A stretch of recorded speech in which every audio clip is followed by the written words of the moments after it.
Welcome to the Dream Life vlog number 9, and our topic is how to start a home garden. How did we start? Was it easy? What are the steps? And can we afford it? These are just some of the questions you may have when starting a garden at home. But be warned, once you start gardening, there is no turning back. There will be moments you will think, or maybe your friends and family will consider sending you to a rehabilitation center. It is so addictive, I promise you, especially when you start talking to your plants, and some friends I know play music for their plants. It is true. With all the plantitas around going viral during the pandemic, I am sure many can relate. Some say, oh, I don't have time or we don't have space. Oh, excuses, excuses. When you say you can't garden because you don't have a green thumb, may just be a myth. If you plant one plant a day, so it's 365 plants in a year. And if you kill 90% of your plants, you will still have around 30 plus plants by the end of the year. So if your plants die on you, plant some more. Research and try again. The more you plant, the more you learn to do it right the next time. We will go through a lot of failures in the beginning, but it will make you a better gardener in the future. Release the negative energy from your body by planting more and more. Do not be overwhelmed with all the needed items or be scared of all the work that needs to be done. The key here is to start. Start with one plant only, just one. Do not go around planting hundreds of seeds only to find out later that you have no place to grow them, or worse, that you don't know how to take care of them. So, first things first, how to start. The key here is planning. Don't go around panic buying all the plants and seeds you can find.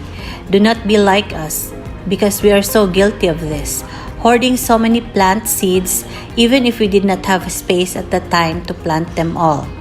Think carefully, what do you usually use at home?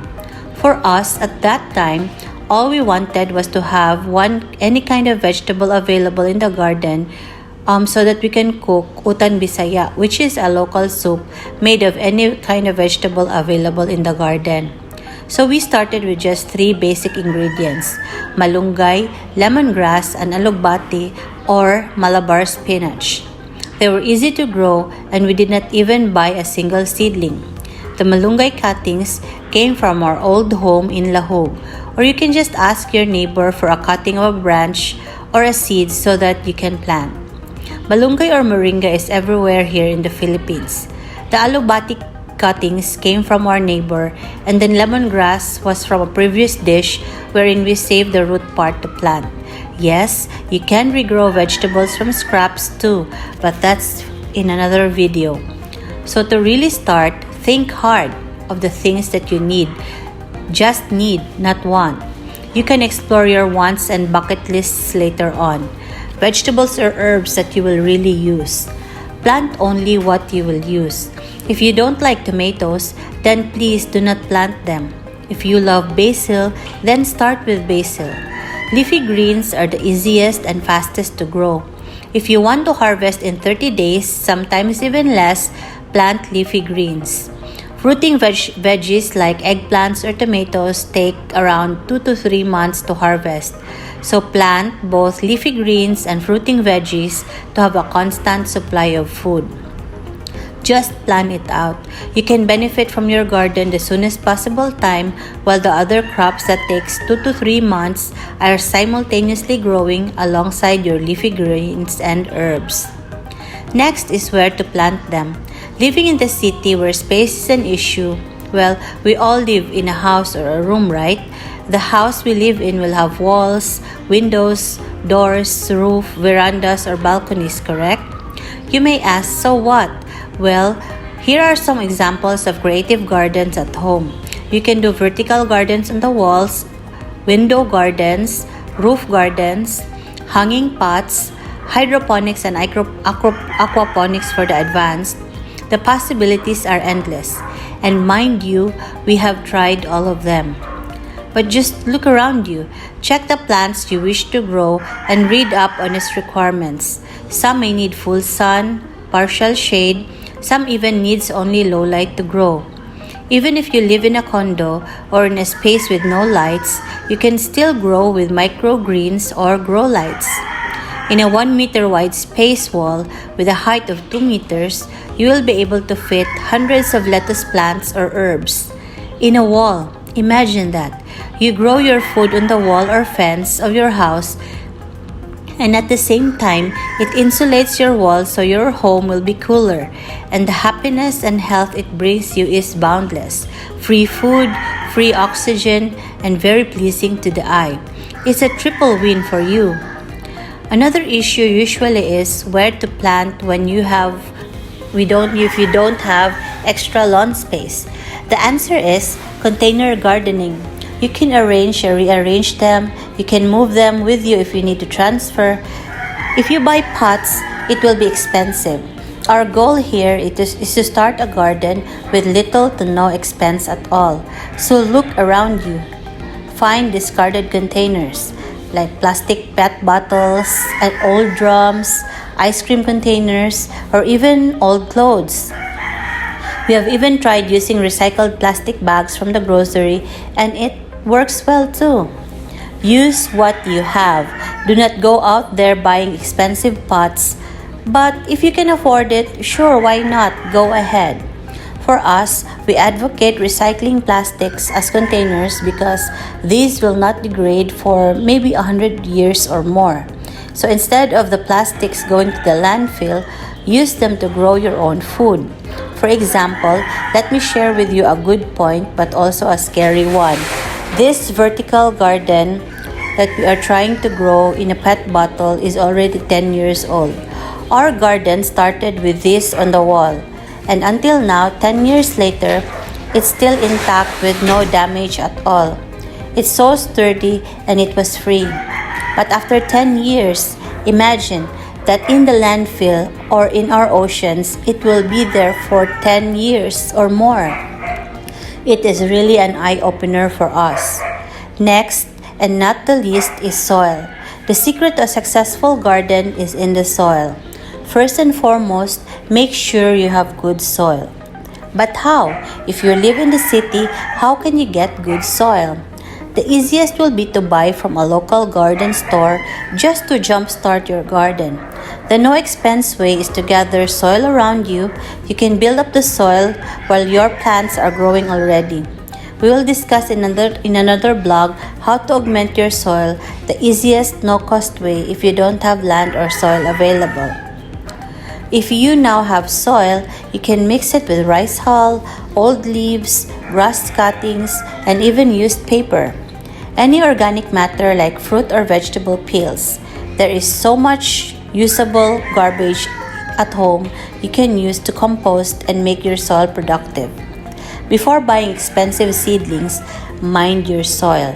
A healthy plant could only be possible with a healthy soil. Next is fertilizer. Your plant is like a pet. It has life. It needs to be fed and watered. We strongly advocate organic fertilizers only. The natural way will be best for us. Remember, you and your family will be eating from the plants you grow at home. Whatever you put or spray in it, you will also ingest in your body. If you spray pesticides, you will eat, drink, or breathe in that harmful chemicals to your body. In another video, we will show you how you can make your own organic fertilizer with no cost at all. Yes, no cost at all. They are discarded waste from your kitchen like fish wash or rice wash that is tested and proven to be effective. And the best thing about it, it is free. Avoid using chemicals and synthetic fertilizers as ill effects can linger for a long time, and you can pollute not only the air, the plant, the soil, the groundwater, but it can also affect you or your family. What is the use of having a home garden that is supposed to make you healthy if you get sick because of all the chemicals that you will put in?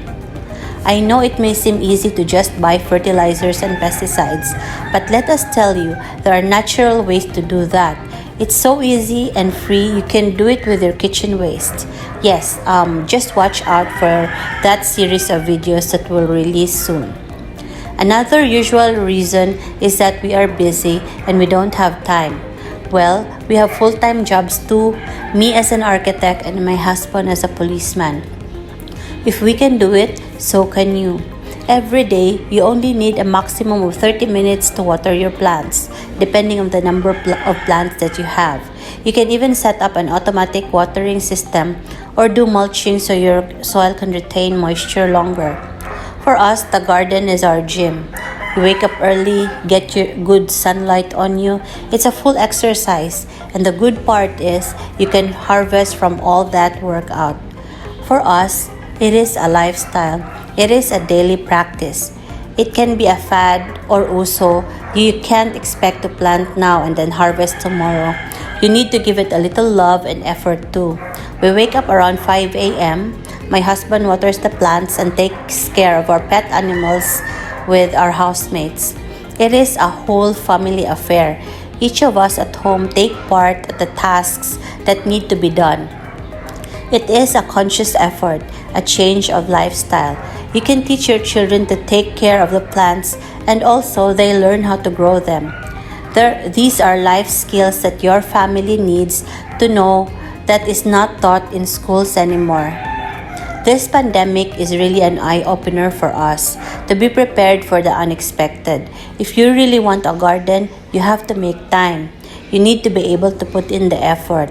Our garden looks amazing with all the plants that we have, but it is not something that only me or my husband did. It is a whole household working on it.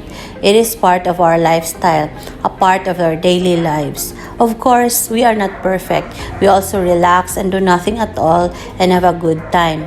In another video, we will show you how to go on a road trip with no expense at all. But you ask, why do we need to learn how to grow our own food if you can afford to buy? Yes, that is possible. And when it is, meaning you don't like to garden but have money to buy organic produce, then please support your local farmers. You can't passively grow everything you need. Learn where your food comes from. The more we support organic farmers, the more they will grow more as the demand for organic produce will also rise. And then this pandemic happens, so what if we get locked down again? What if even if you have money to buy, there is no supply? What will happen then? How will you survive if the food system is disrupted for a long time?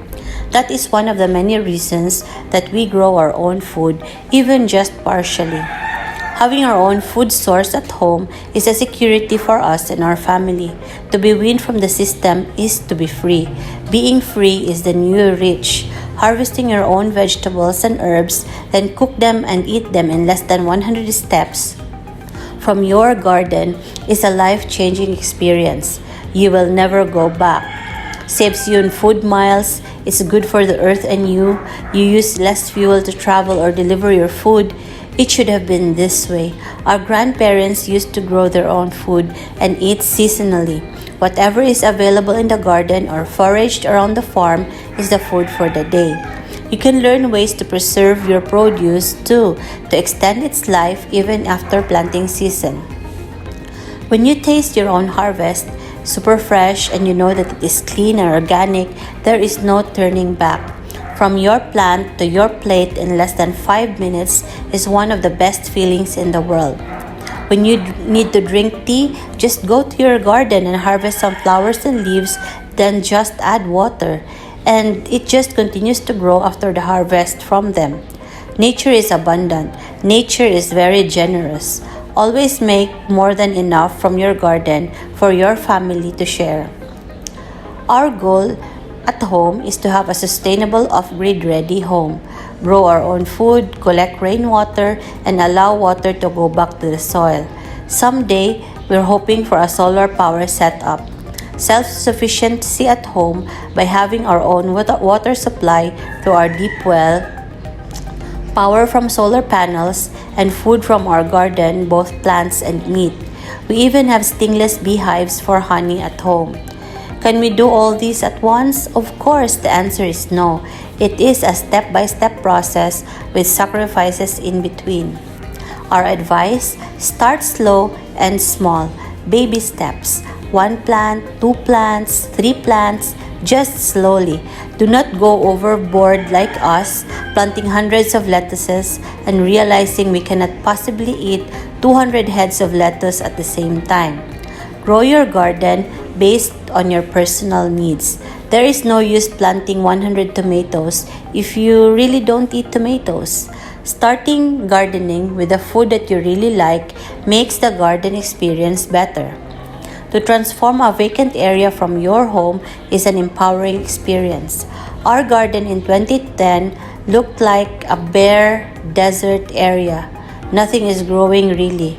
After a year, we slowly filled it with plants in container gardens. We looked for materials on the web, mentors and experienced home farmers, and learned from what they do. There is so much information on the web right now. Find out what works for you.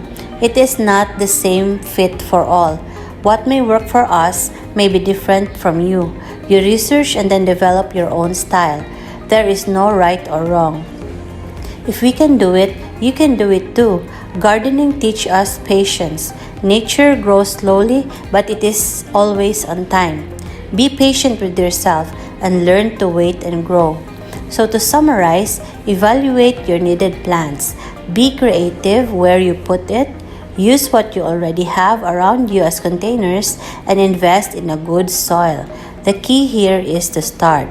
Don't wait for a magical, perfect moment because that moment may never come. Do it now and reap the rewards later on. Nature always provides all that we need, not all that we greed. Start now and let us grow together. Till our next video, don't forget to subscribe and hit the notification bell for updates on our next video. Only here at the Dream Life Vlog with me, Architect Daryl Balmoria Garcia, Principal Architect of Dream Architects, and the rest of our Balmoria Garcia family. Stay safe and be sustainable at home.